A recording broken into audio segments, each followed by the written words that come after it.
All right, so here I am with the 2023 Mazda CX-90 Plug-In Hybrid.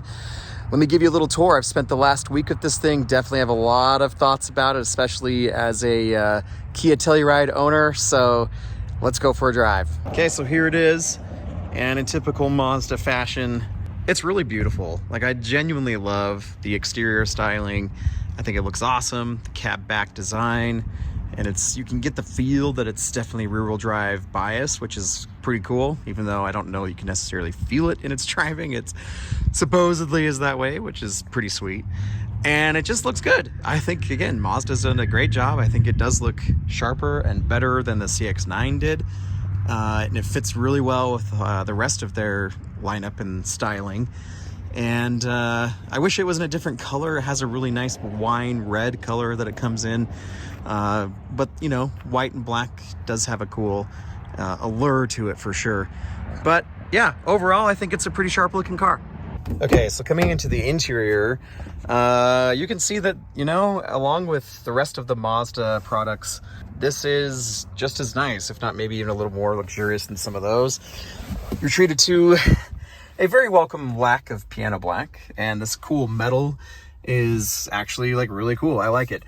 Nice leather right here. You've got a nice widescreen. The infotainment, I will admit, is pretty frustrating, and I'm someone who's used to it, having had a 2022 Mazda 3 and Mazda Miata, and this was kind of frustrating, and there's the most annoying sound in the world. So hope you get used to it. But there you have your displays. I mean, they're nice. The center display here doesn't display as much information as you might hope. This changes over there, and then the gauges change as you change drive modes. So cool, but not quite as informative as I was hoping for. And then again, this was tough to use. Like, I could actually never connect to the FM radio. It never connected for me.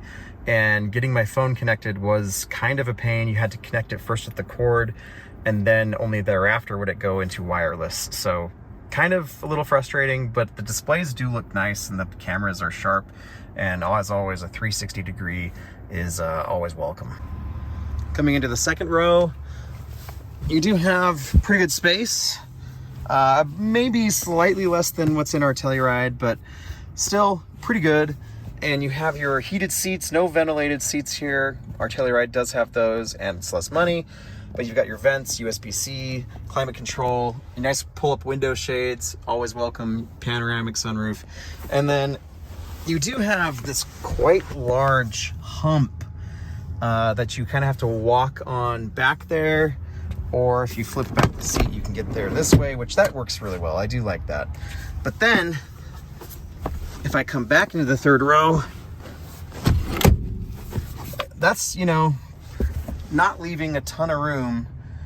So if this seat were to slide back, you know, my knees would be right up against it. So dramatically less space in the third row for adults especially, as compared to something like the Telluride.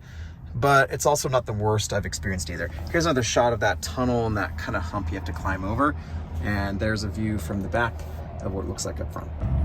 And then coming into the cargo, it's, you know, not huge, and it's cut off quite a bit from the slope of the hatch. But then with the seats down, it's pretty good. You've got a lot of space, and maybe, again, a little less than the Telluride, but still pretty good. All right, so I'm in the 2023 Mazda CX-90 Plug-In Hybrid, and I'm not able to give you any actual driving impressions while I'm driving because A, I don't have my microphones, and B, I don't have my mount. And so this is about as good as it's gonna get, but I'll provide some B-roll footage and some exterior shots and interior shots so it's not so boring just staring at my big round face here. But so just some thoughts about this CX-90. I'm just gonna speak freely. So I've been really excited to drive this. We have a 2022 Kia Telluride SX Prestige, and that thing is amazing. We have loved it. I've gone on and on about the Telluride on this channel. We have several videos about it, and it's been just such a fantastic family hauler.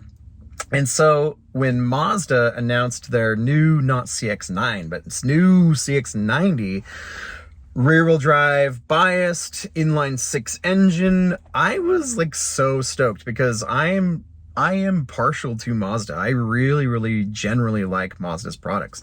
I've owned several of them. I've had two Miatas, an ND2 and an NA. Loved them both. I daily drove a Mazda 3 Turbo Hatch Premium Plus for more than a year, and it was a fantastic car. It was like so good, very minimal complaints. I've also made several videos about that you can watch on my channel. Would definitely recommend that as a daily driver. I've really enjoyed the CX-5 with the turbo and the CX-50, and I've driven just about everything, and I've really liked everything that Mazda's done. They do have some things that I don't love, but in general, I believe in Mazda and their philosophy of like having, you know, cars that are fun to drive, engaging, direct, progressive in their power and steering and braking, and so that's been like really cool. So I believe in like I said, I believe in their philosophy. I believe in their approach to making cars, and in general, I've really agreed with their application of their philosophy with pretty much everything that I've driven from them. So when it came time to drive this, I was very excited. In fact, I was kind of expecting to just really love it, and I was expecting to just almost be like, hey, we should trade in our Telluride and get one of these, because this seemed, on paper at least, to fill the gaps that were absent in the Telluride, where the Telluride, I don't love the power and the transmission and the driving dynamics. I thought, dang, if that's going to be in the CX-90, but there's also going to be about the same amount of luxury and also passenger, you know, feel and cargo space, then I'm all for it. So I was slightly disappointed to get the plug-in hybrid version as compared to the new inline six. I still would love to drive that. But in driving this plug-in hybrid version for the past week, I'm walking away with some pretty seriously mixed feelings, if I'm being honest. There's some things that this does really well, and there's a lot of things that are puzzling and questionable about it as well to me. So first of all, the things that I've really enjoyed that this does really well, it feels well built. Everything that Mazda's making right now, to me, feels very well built. It feels solid, like the buttons feel good, the materials are really nice.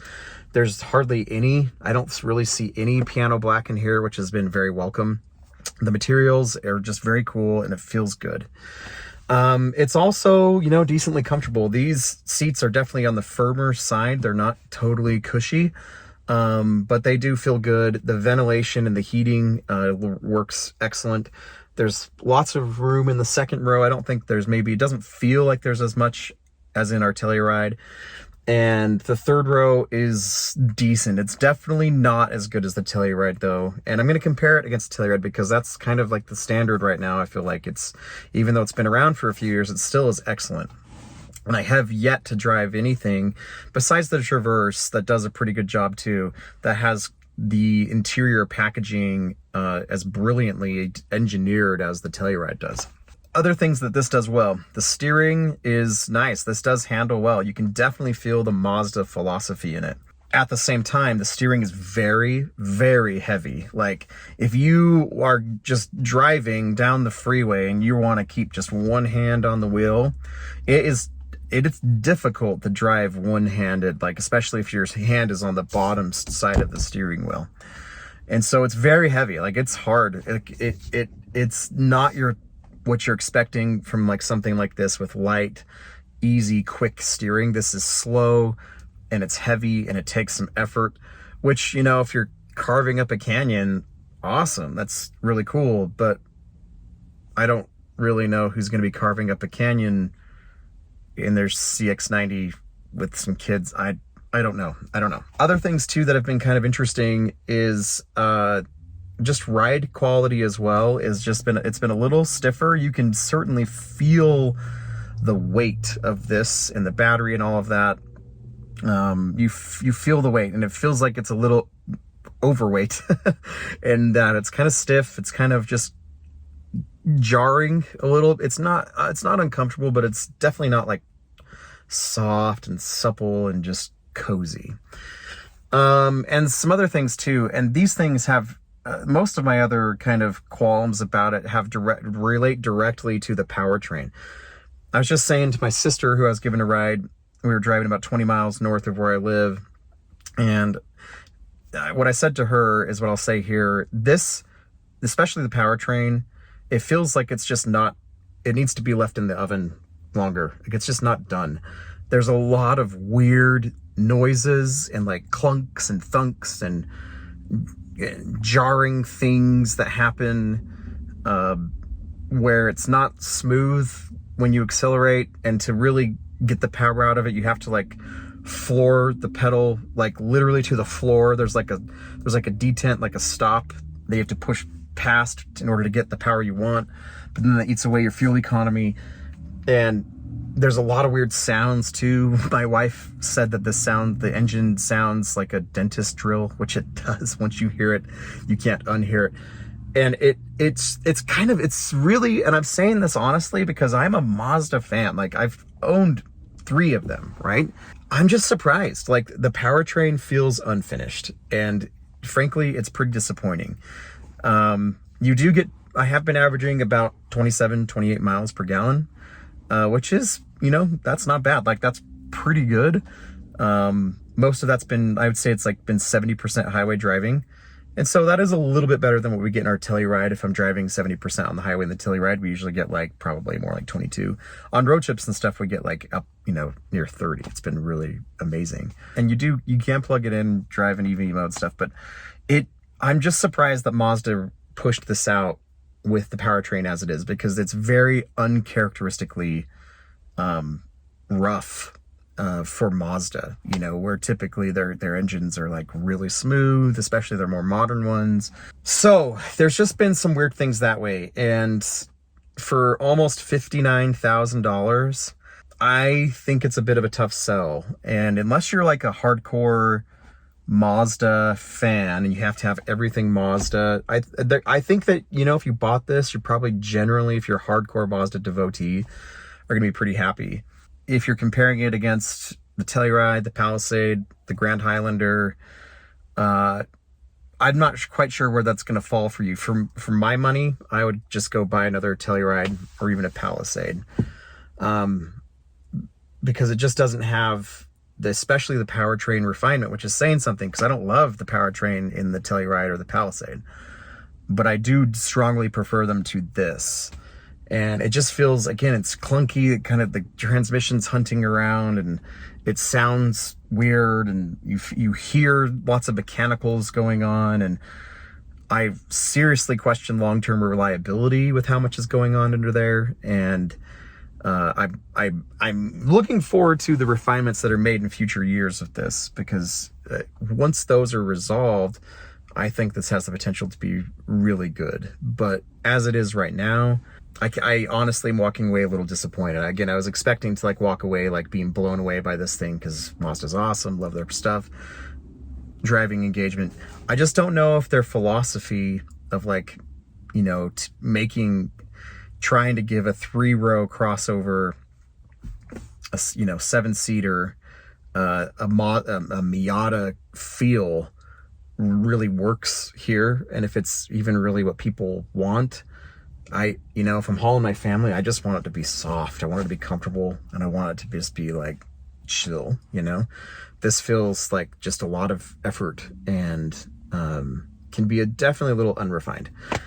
Take that for what you will, guys. Go out and drive it at least, and come to your own conclusions. But I do think, it's built really well. It looks very stylish. I really like the interior. I think it's very comfortable. It's luxurious. It feels good. And there's decent room for, 4 passengers. Maybe not quite as much as some of the competition, but it's a solid offering. I just don't know if it's quite up to the expectations or hopes that you thought that it would be. So anyway, guys, let me know your thoughts in the comments below. Appreciate you watching. Talk to you later. See ya.